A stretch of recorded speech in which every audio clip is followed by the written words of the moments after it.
Peace be with you. Friends, we come to this great feast day of Corpus Christi. And I want to tell you a quick story before I get started. The other day, Father Andrew Marshall, who's a priest from Scotland, was visiting me about a particular project. And in the course of our conversation, he said, I did my studies over in Rome, and we had some mutual friends there. And I said, well, what'd you write on? And he said, I wrote on this whole idea of the Eucharist and manna in the Church Fathers. And I said, that is the strangest thing. I said, because this very morning, I was preparing for this homily because the readings for Corpus Christi, reading one's about the manna in the desert, and then it's correlated to the Eucharist in the New Testament. So I said, could you send me that dissertation? So he did. He sent it electronically. Didn't read every word of it, but I read the section precisely on this. So I want to give Father Andrew some credit for some of the things I'm going to share with you today about manna and the Eucharist. That's typical, by the way, of the Church Fathers.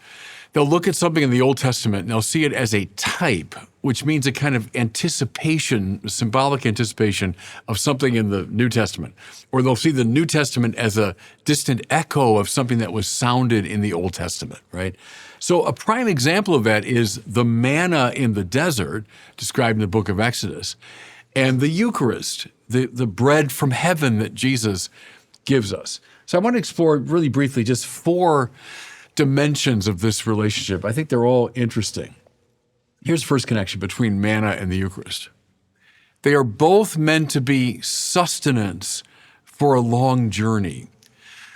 So why was the manna given? Well, the Israelites escaped from Egypt, and now they're making their way in that circuitous manner, from Egypt to the Promised Land. It takes 40 years. They're wandering in the desert, and they're far away from what they knew in Egypt. In fact, they're longing, as they say, for the flesh pots of Egypt. At least there we had enough to eat. Here we are in the desert. And so the Lord sends them bread from heaven. This mysterious substance appears, this manna, so called, by the way, because manhu in Hebrew has a sense of, what's that? What is that? So they call it manna, right? And it sustains them on their long, perilous journey through the desert. Okay, what's the Eucharist? Same thing. It's food for a long journey. Our journey now out of sin, but then through the difficulties and obstacles and dangers of this life, on our way to fulfillment in heaven. What do we need? Sustenance, spiritual food. See, in an unhealthy way, we're fed by our sin. We hope to find some kind of sustenance there, but we've turned from that. So we're not going to go back to the flesh pots of Egypt. We're journeying toward heaven, but on the way, what sustains us? The manna, the bread from heaven, the Eucharist. And, I want to take this in almost like a literal way, and I don't mean it physicalistically, but we need it. It's not as though the Eucharist is a nice decorative, dimension of the spiritual life. No. It is essential to making our way to heaven. Think of, eating the body and drinking the blood of Christ is sustaining the Christ life in us. If you say, okay, I've come to the Lord and I've received his life through the sacrament of baptism, but now I never feed that life. I don't go to the Eucharist. I don't feed. I stay away from the source and summit of the Christian life. Am I surprised that the Christ life withers up in me? So, sustenance. Second thing, both manna and the Eucharist are understood as bread from heaven. So think of the manna first. Manna was not growing naturally in the Sinai desert. It's not something that just they came upon, in the ordinary course of things. No. They begged for sustenance, and as a miracle, as a grace, this mysterious food was given to them. It was from heaven, not from earth. Okay. The Eucharist now, par excellence, in an even more radical way, is bread from heaven. I think I told you before, in the Our Father, it's translated as daily bread, but the phrase that's used is in the Greek is ton arton ton epiousion, Ousia means substance. Epiousios means super substantial. Strange. It's a strange expression, unique to the New Testament. What is this super substantial bread? Well, not ordinary bread, obviously. And mind you, not just ordinary bread with a symbolic charge or resonance. I mean, we're aware of that. This bread is symbolic of something. Okay. No. Nothing as banal as that. This is super substantial bread. Bread, everybody, that has come from heaven. It is not merely of the earth. And the gospel for today now, taken from that magnificent 6th chapter of John, which is the best New Testament reflection on the Eucharist. And when Jesus speaks indeed of this bread from heaven, which is my flesh for the life of the world, and the people object, how could this man give us his flesh to eat, right? And he's given every opportunity to explain this language symbolically, and he doesn't. Instead, he says, unless you gnaw on the flesh of the Son of Man and drink his blood, there's no life in you. Purposely using the word to describe the way animals eat. Unless you gnaw on the flesh of the Son of Man and drink his blood, you have no life in you. What's he emphasizing? The reality of his presence. Yes, under sacramental signs indeed, but the real, true, and substantial presence of Jesus in this bread that has indeed come from heaven. Now, link it to the first theme. This is why it sustains us.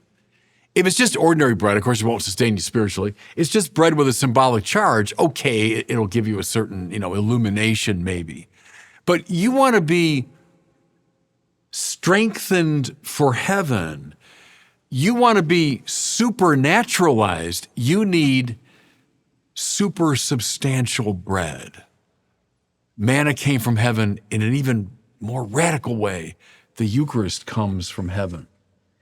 Here's a third connection that I find really intriguing. I'm speaking now very much as a Catholic. So remember in the book of Exodus, the Israelites are given instructions to build the Ark of the Covenant.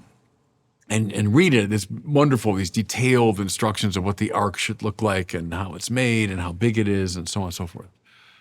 What was placed inside the ark, this most sacred vessel?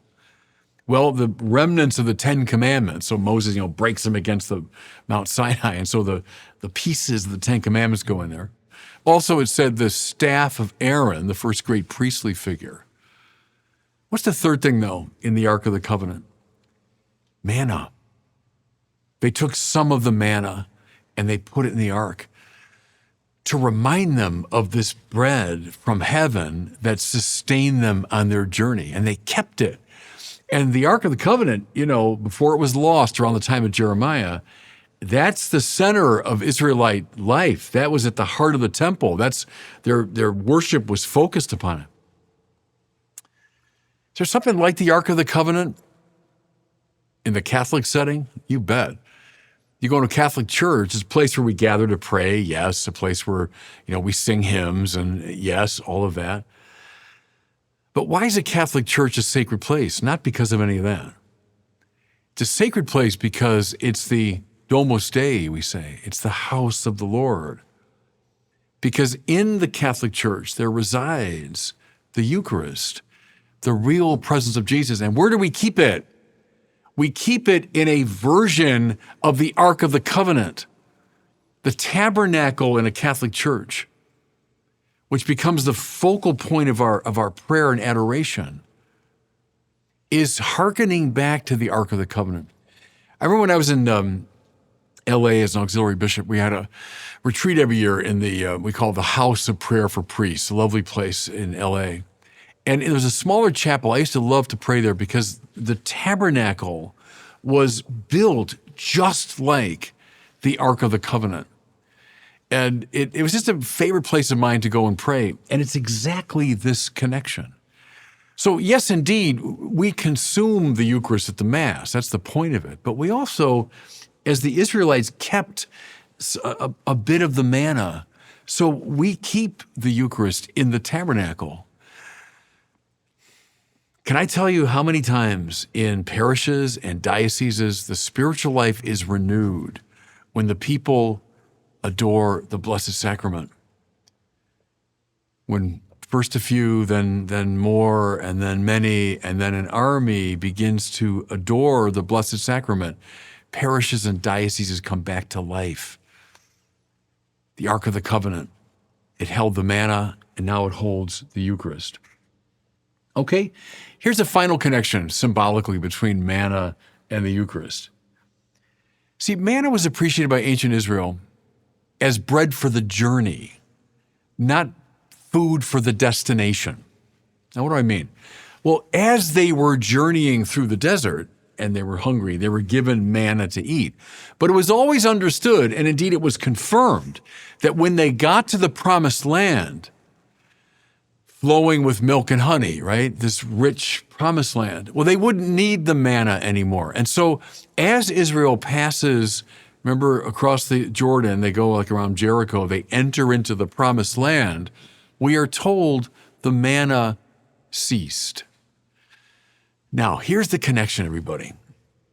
The Eucharist, Jesus really, truly, and substantially present, but under sacramental signs.